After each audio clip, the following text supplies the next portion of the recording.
High school. A time of prosperity for some, a time of desperation for others. A big part of high school is fitting in. You ask yourself, am I wearing the right clothes? Am I saying the right things? Do they think I'm cool?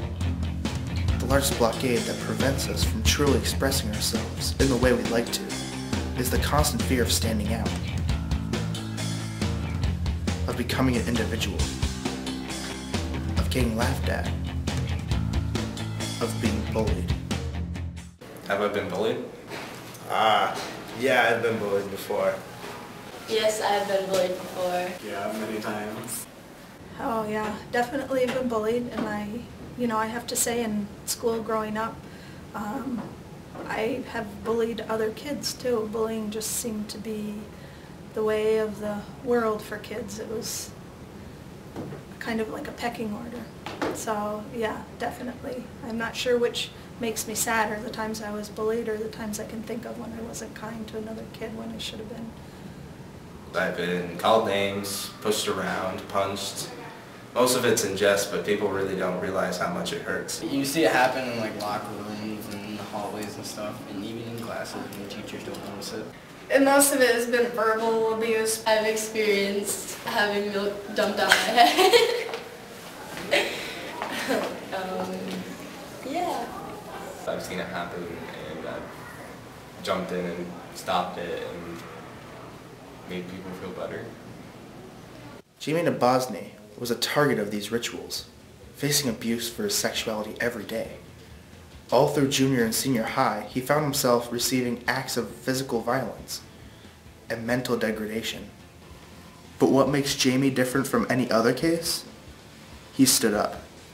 He is an activist. Young homosexual who was beaten and tormented by his classmates is suing his school district for failing to protect him. Tired of the constant harassment and with the dismissal of the whole situation by the school district, Jamie took matters into his own hands.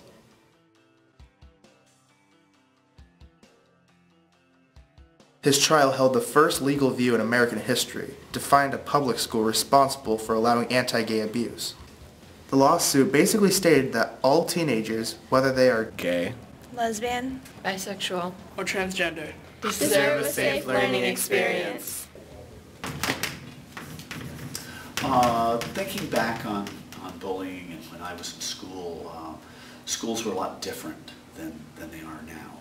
And do I see a lot of bullying happening here at St. Lawrence Central?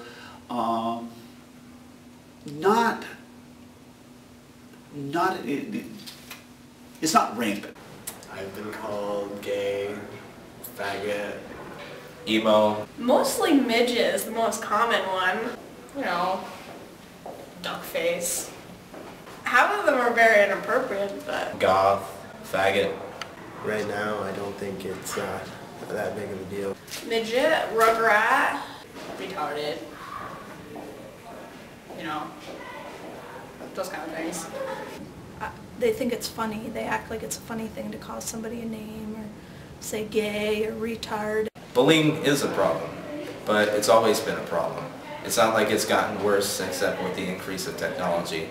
People are always harassing each other. Some kids are a little more harsh than what I've seen, so I don't know, I guess it could be a big deal. It happens to everyone. I don't believe that it's just going to stop. I think it is a big deal. I think it happens everywhere, so every day, and it's something that's not good and shouldn't be happening. Yes, bullying is definitely a problem because in schools today, I feel like people can't express themselves or be different anymore.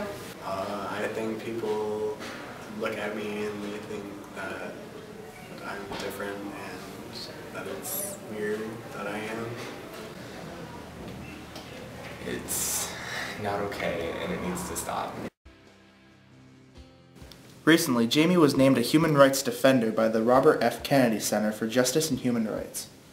Jamie's story has been turned into the documentary, Bullied.